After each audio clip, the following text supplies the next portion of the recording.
The story began unexpectedly for me. My name is Zephyr. I'm 25 years old, and I've just returned home after spending a long time living and working overseas. I left when I was 22, pursuing a career far away. During those 3 years, I only communicated with my family through occasional phone calls. This time, however, I decided to return to visit my family after so long. As I walked into the familiar house, I felt a rush of both comfort and unfamiliarity. My parents were deeply emotional at my return, and we all spent the evening reminiscing, sharing laughs, and enjoying the dishes my mother had prepared that I had missed so much. What took me by surprise the most was my younger sister, Maris. The last time I saw her, she was a small, sweet but shy girl who would hide behind me when meeting strangers. But when Maris came out of her room to greet me, I could hardly believe my eyes. She had grown into a tall, confident woman. Her long hair hung loose, her eyes sparkled, and her smile, though still shy, was warm. It felt strange, as if I was meeting someone new, but at the same time she was familiar. "Zephyr, it's been a long time," Maris said, smiling. Her voice now had a maturity I didn't expect. I pulled her into a tight hug. "When did you grow so big? I barely recognized you," I joked. Maris chuckled, her cheeks flushed, but she didn't say anything further. All evening I couldn't stop watching her every move. Each one brought back old memories, yet I realized how much she had changed. There was something about the way she spoke, the way she laughed, that made me feel uncertain. A mix of familiarity and something else, something elusive. When the night arrived, I headed to my room to rest after the long flight. My old room had been carefully preserved by my mother, and every detail brought back waves of nostalgia. Exhausted, I decided to shower before going to bed. The warm water felt soothing, washing away the fatigue of the journey and leaving me relaxed. Afterward, I put on a loose t-shirt and lay down on my old bed, intending to nap. But when the lights were turned off, the darkness and silence made my mind wander. Images of my family and especially of Maris kept coming to mind. I couldn't help but think about her. How much she had changed, the way she looked at me with a gentle yet intense gaze. I tried to push those thoughts away, telling myself it was just a strange feeling of seeing my sister again after so long. But the more I tried to forget, the clearer her image became. I remembered the way she used to smile when she was shy, the way she'd slightly tilt her head when listening to our parents. Every gesture, every small expression seemed to be engraved in my memory. Lying in the dark, I realized I was struggling with my own emotions. In the end, I let it all go, leaving behind only a soft feeling mixed with some embarrassment and confusion in my heart. The quiet around me was so still that I could hear my own breathing, but my mind wasn't at peace. I couldn't stop thinking about how much Maris had changed in those 3 years. It felt like I was meeting a completely new person. Old memories flooded back. When we were younger, she would follow me everywhere, calling out, "Brother Zephyr, wait for me." I recalled the times she would hide behind me when she was scared, or the moments when she'd jump with joy when I brought her small gifts. But now Maris was no longer that little girl. Her smile, the way she looked at me, everything had a confidence and charm I didn't recognize. I sighed softly, closing my eyes, trying to sleep. But then a soft knock on the door interrupted my thoughts. "Brother Zephyr, are you still awake?" Maris's voice came gently from outside the door. Surprised, I sat up. "You're awake? What's up, Maris?" The door opened and Maris entered, wearing a simple nightgown that highlighted her slim figure. She smiled shyly and sat on the edge of the bed. "I can't sleep," she said, her hands clasped together, her eyes avoiding mine as though lost in thought. "I just wanted to talk for a bit. It's been a while since we've seen each other."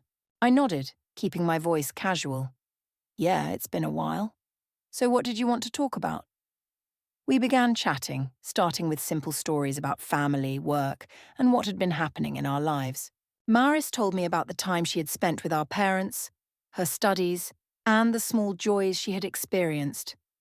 But the more we spoke, the more I noticed that her eyes sometimes seemed distant, as if there was something she wasn't ready to say. "Brother Zephyr," she suddenly stopped, her hands tightening. Do you think that when two people live apart for so long, they might change so much that they can no longer understand each other like before? Her question caught me off guard and I paused, trying to read her eyes. I think so. But if there's still a connection between them, things will go back to how they were, I replied. Maris smiled slightly, but it wasn't entirely a happy smile. I hope so. We sat there in the dim light, and the atmosphere felt different. I could feel her closeness, the warmth of her soft breath as she sat near me, but there was also an awkwardness I couldn't explain. Maris, what's wrong? Is something bothering you?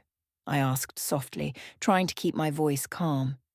She didn't answer right away. She just shook her head lightly. Nothing. I guess I'm just overthinking. Then she stood up, smiled at me again and said, Okay, I'm going back to my room. I won't bother you anymore. Good night, brother. Good night, Maris, I responded, though my mind was still filled with unanswered questions. When she stepped out and closed the door behind her, I sat there for a moment, staring into the darkness in front of me. A strange feeling rose in my chest, one that was both familiar and awkward, as if something had shifted between us, but I didn't dare to face it. I laid back on the bed, but sleep wouldn't come.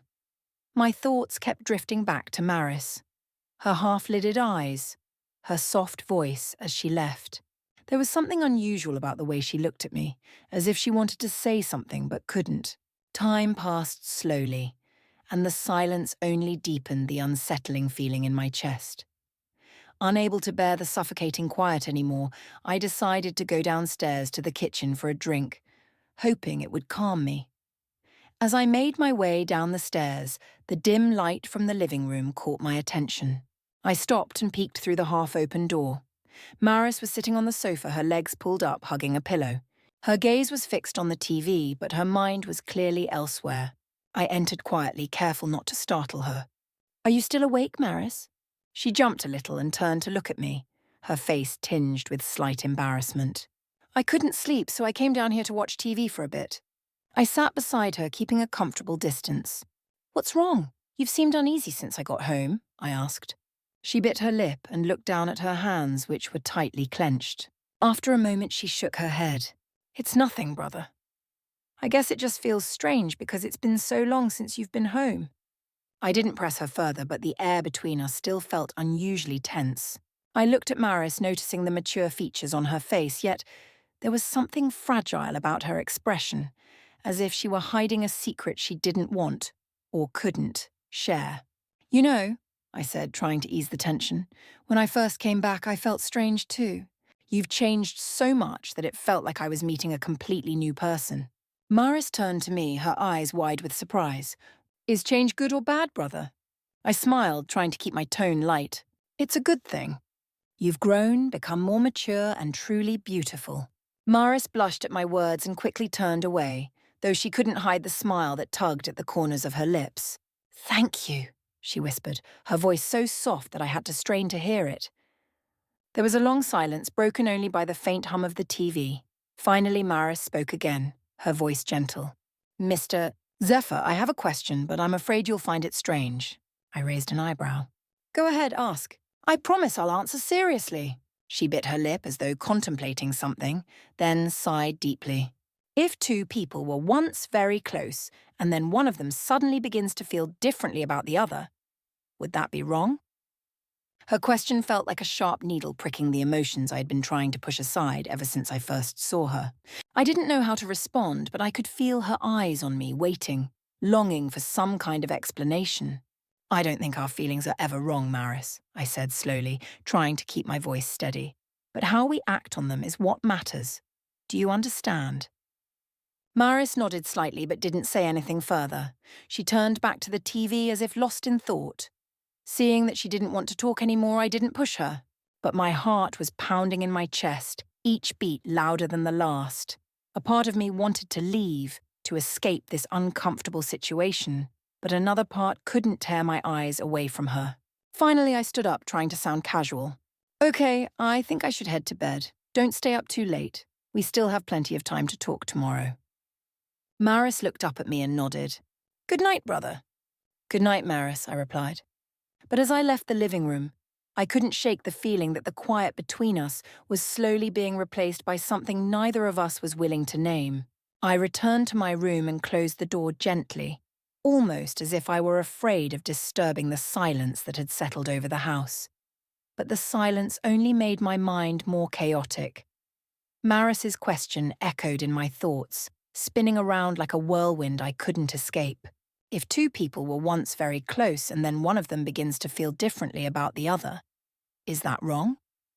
Her question, the way she looked at me, it felt like an unspoken confession, enough to make me feel anxious and uneasy. Since I saw Maris again, I had been experiencing a turmoil I didn't want to admit, didn't even want to think about. But now her question had made those feelings undeniable.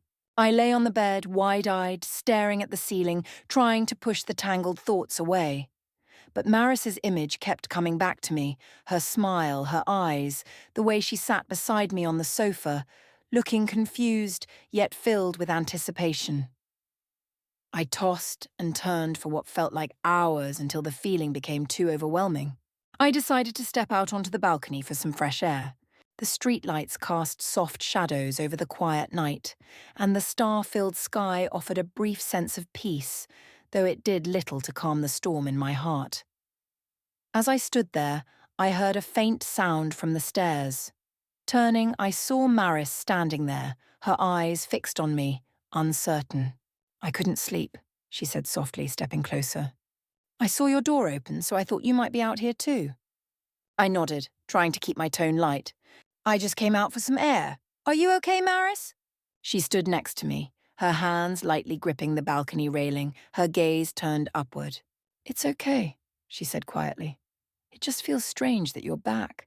There are so many emotions, and I don't know how to handle them. I listened in silence, not sure how to respond.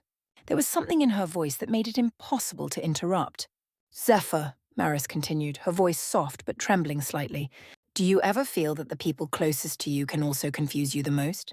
Her question pierced deep into the emotions I had kept hidden for so long. I turned to face her, her eyes fixed on me as if searching for something within. Maris, I began, unsure of what to say. I think sometimes our emotions don't unfold the way we expect them to. What truly matters is how we handle them. Do you understand? Maris nodded, her gaze still locked on me. But this time there was something different, an intensity and a quiet struggle I couldn't describe. She was standing so close now, her soft breath mingling with the air between us, closing the already thin gap. My heart raced, each beat loud in my chest. Part of me wanted to step back, yet another part of me couldn't look away from her. Maris! I whispered her name, my voice thick with emotion. Before I could say more, she stepped closer, and in an instant, the space between us was nearly gone. I could feel her warmth, her vulnerability, and her strength all at once. But like a sudden jolt snapping me out of my confusion, I took a step back, trying to regain some semblance of control.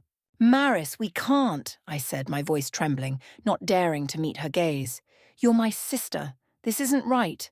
She looked at me, her eyes full of emotions I couldn't decipher.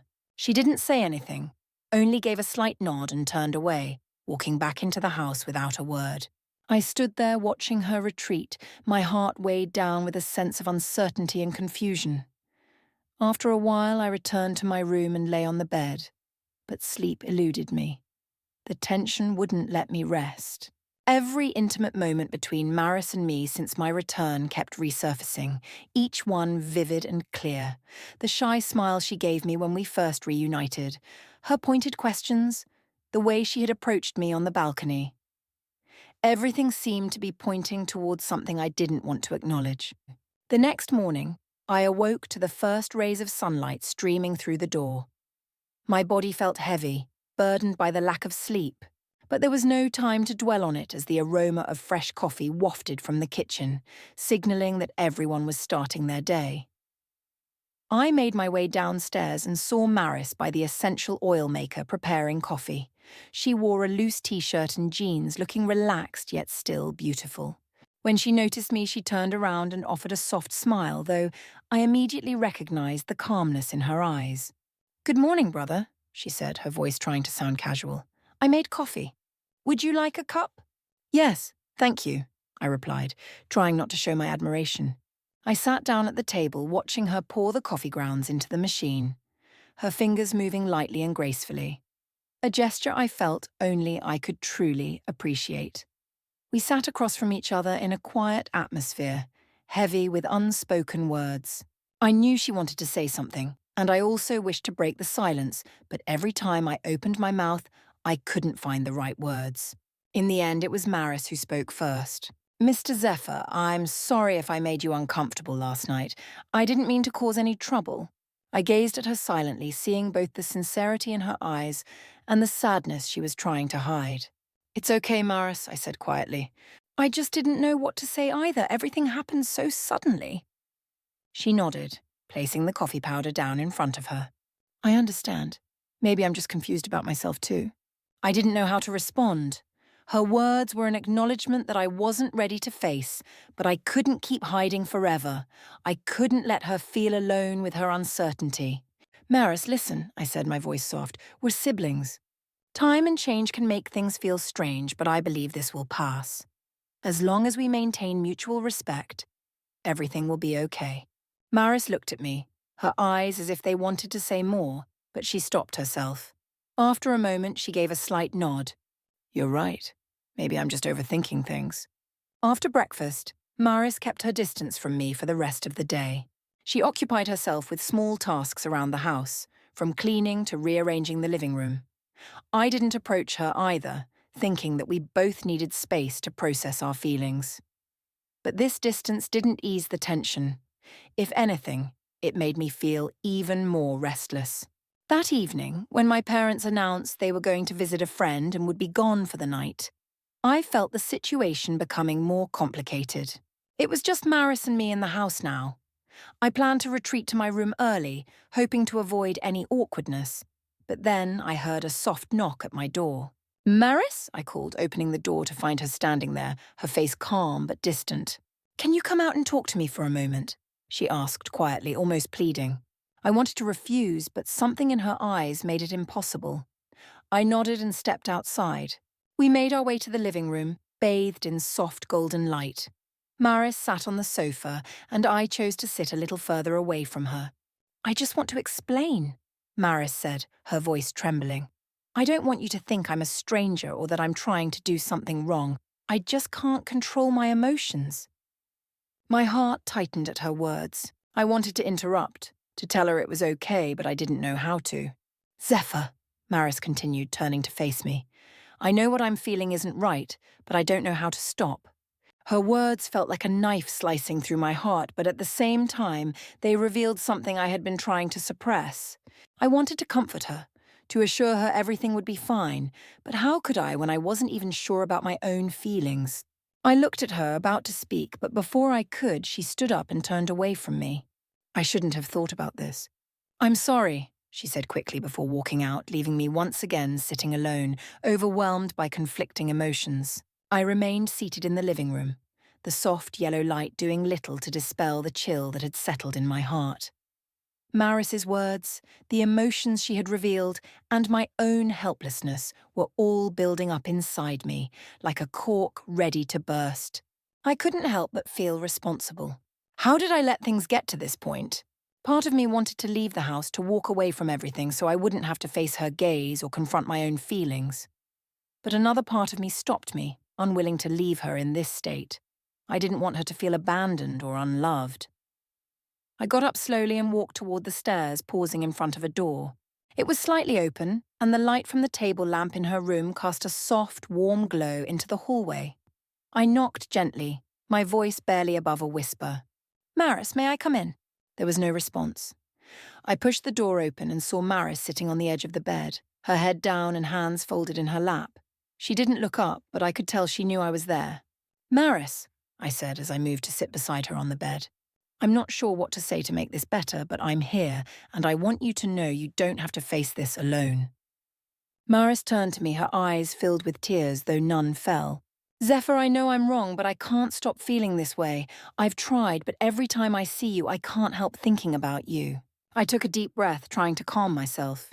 I knew there was nothing I could say that would ease the storm inside her, or even within me, but I needed to do something, to say something, to prevent us from sinking deeper into these overwhelming emotions.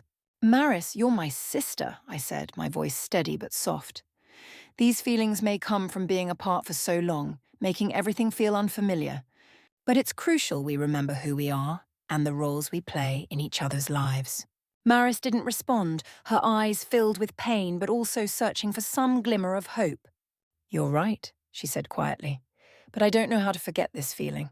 Zephyr, I just want things to go back to the way they were, when I was simply your little sister and you were the big brother I've always looked up to. I placed my hand on her shoulder, a soft and reassuring gesture. I want that too, Maris, and I believe time will help you heal. I'll be here, helping you find what we had before. Brotherly love and closeness, but without crossing the line we both know should never be crossed. Maris nodded and gently rested her head on my shoulder, as if seeking comfort in that moment. We sat in silence for a long while, neither of us saying anything, just allowing the quiet to help us regain composure. Finally, I stood up and smiled gently at her. Go to sleep, Maris. Tomorrow is a new day. I believe we'll be okay. Maris gave a small, sad smile, though there was some relief in it. Good night, Mr. Zephyr, thank you. I left her room and closed the door behind me, feeling as though I had crossed a delicate but necessary line. Everything inside me still felt chaotic, but I knew I had made the right choice to hold on to what was right, despite the intense emotions. That night, as I lay in bed, I felt a little lighter for the first time in days of inner turmoil. I knew the journey ahead wouldn't be easy, but at least we had taken the first steps toward healing, for her and for myself. From this experience, I learned a valuable lesson. Emotions are a natural part of being human, but how we handle them is what truly matters. Sometimes we get caught in conflicting emotions, especially when unexpected changes challenge our familiar views. But the key is to stop, reflect on the situation clearly, and choose the right path. I've learned that love is not just a simple feeling, but also a responsibility to others and to ourselves. And 2, protecting important boundaries, even when it's hard, is the only way to preserve the respect and relationships that matter. At times, you will face powerful and complicated emotions, even ones that confuse you about yourself and the relationships around you. When that happens, remember that emotions are normal, but actions should be guided by wisdom and integrity. Take time to understand your feelings rather than judging or acting impulsively. Respecting boundaries is essential in maintaining trust and attachment in relationships. If you feel lost, turn to trusted family or friends, or listen to your heart, but always remember to maintain self-control. Not only does this protect you from mistakes, but it also preserves the precious relationships you hold dear. My story ends here, with unforgettable lessons and a sense of relief that everything has been addressed in the right way. Life goes on, and I believe that with sincerity and respect, we will continue to nurture this sacred family bond. Thank you for listening to our story. If you found it meaningful, please leave a like to support. See you in the next video, and I wish everyone happiness and good health.